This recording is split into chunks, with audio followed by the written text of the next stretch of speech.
জলাইপুরি বান্নাই এই নদীগুলোর পুনরুদ্ধারের প্রকল্প অনুমোদিত হয়েছে। আগামী রোববার বড়াল নদীর প্রকল্প নিয়ে আলোচনা আছে। ওইখানে 39 একর 39 কিলোমিটার খননের প্রস্তাবনা আছে। আর জলবায়ু পরিবর্তন ট্রাস্ট ফান্ড থেকে 5 কিলোমিটার, তাহলে মোট কত হলো? 44 কিলোমিটার খননের কাজ নিশ্চিত করা যাবে। জলবায়ু থেকে আমরা 5 কিলোমিটার দিয়ে দিয়েছি। এটার কারণটা হলো জলবায়ুকে 15 কোটি বেশি দেওয়া যায়।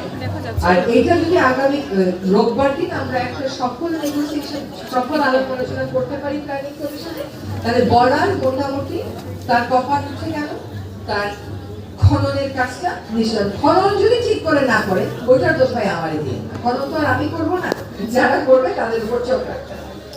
আর প্রস্তাবে আছে এখনো প্ল্যানিং কমিশনের সাথে আমরা কথা আমাদের প্রস্তাব দেওয়া আছে কীর্তনখোলা, বড়াল এবং হালদা, তার মধ্যে বড়াল হচ্ছে আগামীকাল হয়েছে। এবার একটু চলে যাই। এখন যদি মনে করেন যে 1 বছরে আরো অনেক কিছু করে ফেলা সম্ভব ছিল, তাহলে বলেন এখনো 1 মাস সময় হাতে আছে, চেষ্টা করুন। বায়ু দূষণে আসে। বায়ু দূষণে 2024 সালে নভেম্বর ডিসেম্বরে বাংলাদেশ বায়ু দূষণের শীর্ষে কতবার গেছিল? ঢাকা। এই 2025-এ কতবার গেছে একটু বলে, সেটা কিন্তু কেউ বলেন না। কিন্তু বায়ু দূষণ নিয়ে কোনো সুসংবাদ আমি দিতে পারছি। আমাদের চেষ্টা ছিল চরম অস্বাস্থ্যকর 250 থেকে 300 যেন চলে না। আমাদের চেষ্টাই ছিল 200-র মধ্যে রাখা। কিভাবে সেটা সম্ভব করা? সাভারে আমরা ডিগ্রেডেড এয়ারশেড ঘোষণা করে ইটভাটাগুলো হতে না। এটার আলোচনা গত বছরের জুন মাস থেকে ইটভাটা মালিকদের সাথে আমরা শুরু করেছিলাম। তারপরেও তারা ইটভাটা চালু করেছে।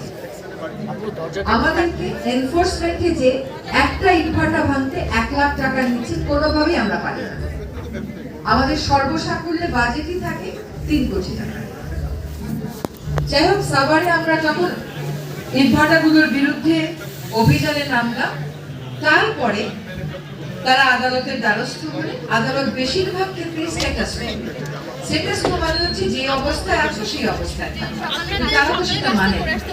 তারপরে আবার কি ইটভাটায় আগুন দিয়েছে, তখন আমাদেরকে আবার অভিযান করতে হয়েছে। আপনারা দেখেছেন অভিযান করতে গিয়ে আমিনবাজারে 2.5 ঘন্টা একদিন তারা রাস্তা বন্ধ করে রেখেছিল। সেনাবাহিনীর গাড়িকেও তারা আক্রমণ করেছে। তো এই যে বাধাগুলো